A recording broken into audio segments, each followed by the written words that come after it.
Tumsifu Yesu Kristo. Karibu kwenye chaneli yetu ya I Am Catholic Tanzania. Katika video hii tunakupeleka kwenye safari ya kipekee ya maisha ya mtumishi mwaminifu wa Mungu, Askofu Mkuu Novatus Rugambwa. Kutoka kijiji kidogo cha Bukoba hadi kuwa balozi wa Vatikani katika mataifa mengi duniani, historia yake ni ushuhuda wa imani, unyenyekevu na kujitolea kwa ajili ya kanisa na ulimwengu. Tutagusia malezi yake, huduma yake kama padre na askofu, changamoto alizopitia hadi urithi wake mkubwa katika kanisa la Katoliki. Hii ni hadithi ya matumaini na mwanga, hadithi ya mtu ambaye maisha yake yalikuwa daraja kati ya Mungu na watu wake. Karibu. Mnamo tarehe Oktoba 8, 1957, katika kijiji cha Kashozi kilichopo jimboni Bukoba, kaskazini magharibi mwa Tanzania, alizaliwa mtoto aliyekuja kujulikana baadaye kwa jina la Novatus Rugambwa. Alikulia katika familia ya Kikristo, akapokea malezi ya imani na nidhamu ya kijumla iliyomjenga tangu utoto wake. Safari yake ya elimu ya kanisa ilianza katika shule ya msingi ya Nyakatare, kisha akaendelea na masomo ya seminari ndogo na baadaye seminari kuu. Upendo wake kwa masomo na wito wa kipadre ulimpeleka katika masomo ya falsafa na teolojia, na hatimaye akaendelea na shahada ya juu katika sheria ya kanisa, Canon Law, huko Roma katika chuo kikuu cha Urbaniana. Mwaka 1986, akiwa kijana mwenye bidii na matumaini, alipewa daraja takatifu la upadre kwa ajili ya jimbo Katoliki la Bukoba. Kwanza alihudumu kama paroko msaidizi na pia mwalimu katika seminari ya Mtakatifu Maria Rubia. Lakini haikuchukua muda mrefu kabla kanisa kumuona kama kiongozi mwenye upeo mpana zaidi.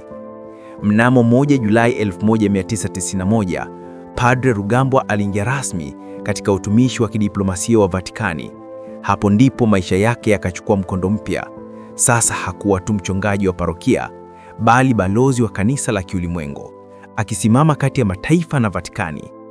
Alihudumu katika nchi mbalimbali, akijifunza tamaduni, lugha na changamoto za watu wa mataifa tofauti.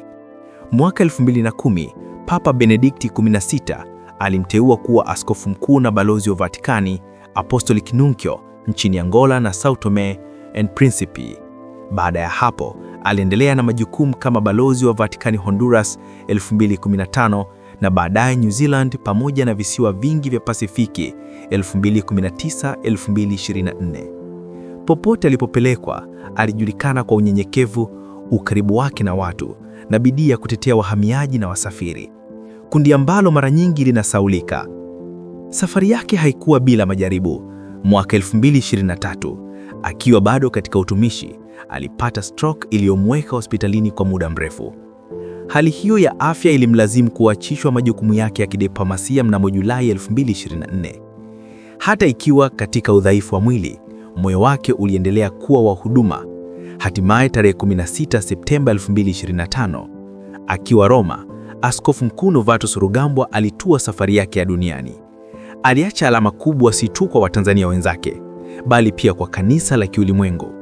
Kwa maisha yake aliishi mfano wa mtumishi mwaminifu, akisimama kati ya imani, diplomasia na huduma ya upendo. Hiyo ndio safari ya maisha ya Askofu Mkuu Novatus Rugambwa, safari ya imani, huduma.